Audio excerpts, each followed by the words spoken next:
अस्सलाम वालेकुम वरहमतुल्लाह। उम्मीद करता हूँ आप खैर वाफियत से होंगे। आज के वीडियो में बात करूँगा झलक के बारे में।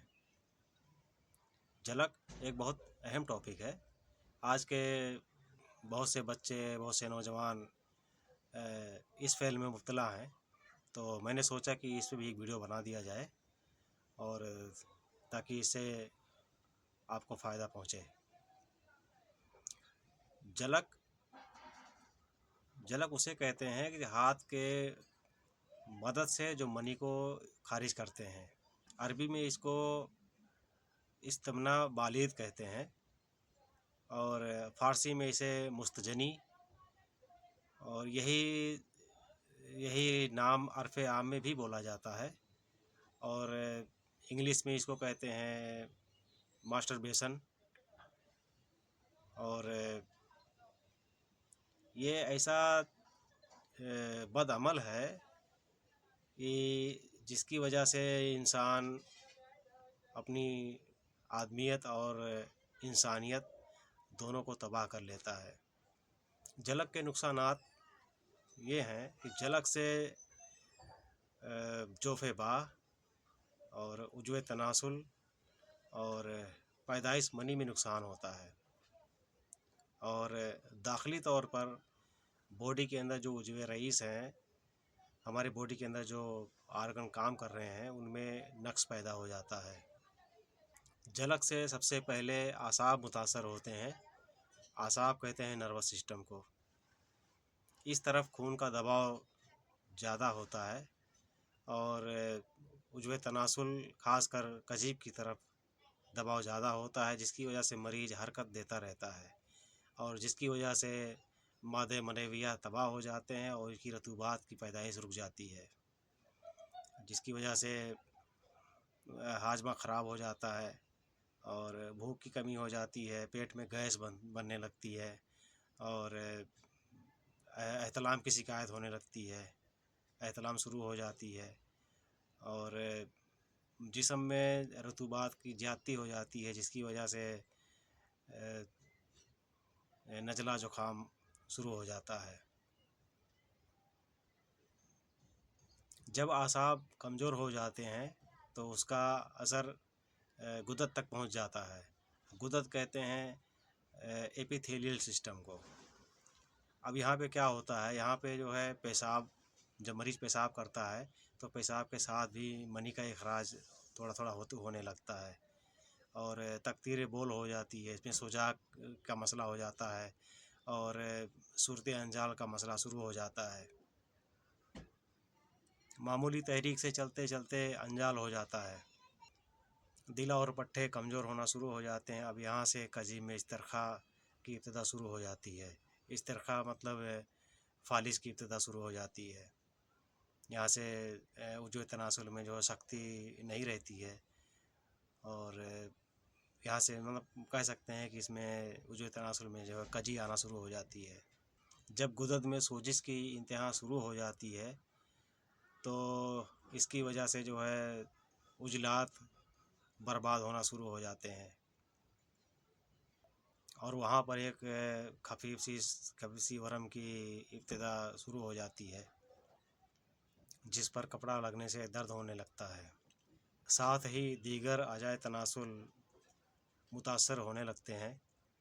अब यहाँ पर जकावती हिस्स भी हो जाता है।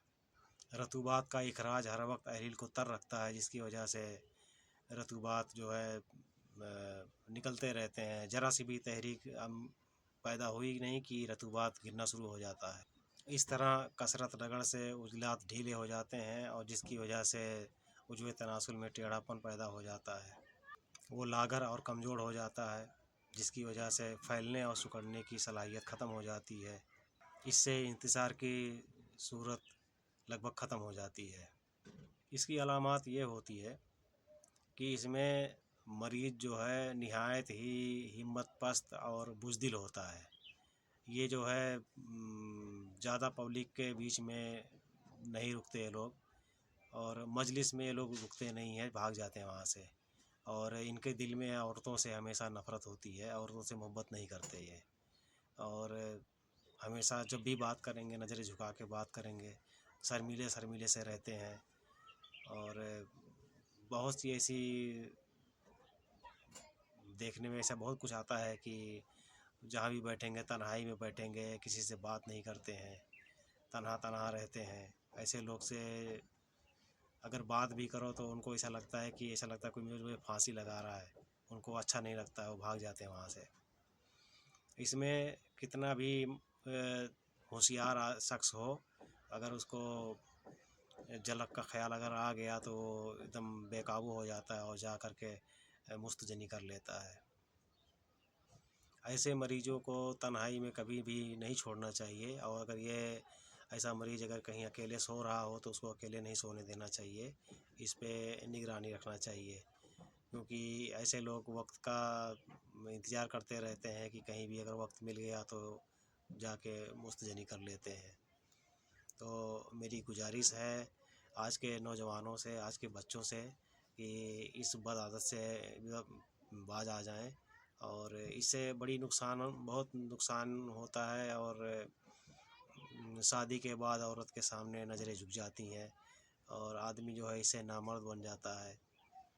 اور ہمارے بہت سے ایسے دوست ہیں جو دبئی میں رہتے ہیں، تو میں یہاں پہ نام اگر لے لوں تو اگر مغالطہ نہ ہو تو جیسے شمشیر بھائی ہیں، صدام بھائی ہیں، اور عزیز بھائی ہیں، جیسے آپ لوگ دبئی میں رہتے ہیں بھائی، تو 2 سال گھر نہیں آتے ہیں تو ذرا مہربانی کرنا بھائی، یہ سب چیز سے ذرا بچنا، ٹھیک ہے؟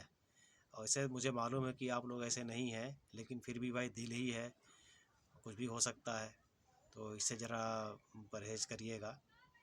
ایسے لوگوں کو جو ہے صبح جلدی اٹھ جانا چاہیے، اور صحیح عقیدے سے جو ہے ان کو عبادت کرنی چاہیے، اور بھوک کے بنا ان کو کھانا نہیں کھانا چاہیے، اور شام کو جب بھی کھانا یہ لوگ کھائیں تو جود ہضم کھانا کھائیں، اور غذا ہلکی لینا چاہیے۔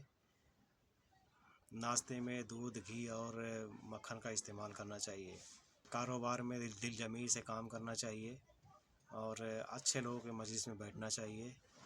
اور اس کا علاج جو ہے زیادہ تر یہ حلوہ جات جو آتے ہیں، کوئی بھی حلوہ جو ہے اس کے لیے بہت اچھا ثابت ہوتا ہے، کہ جو جلک کے شکار ہوتے ہیں ان کے لیے حلوہ جات کا استعمال اگر کرایا جائے تو ٹھیک ہو جاتا ہے۔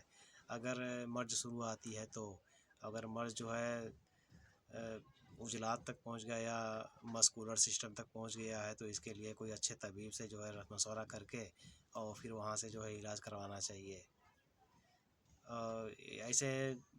ایسے دور میں جو ہے خود سے علاج نہ کریں، اور کوئی ماہر طبیب ہو اس سے مشورہ کریں اور اپنی ساری پریشانیاں اس کو بتائیں، اس کے بعد میں وہ سب کچھ دیکھیں گے اور پھر آپ کا علاج انشاءاللہ کر دیں گے۔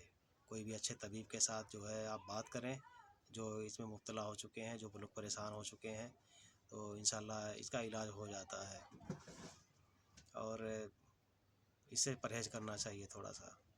فی الحال اتنا ہی، اللہ حافظ۔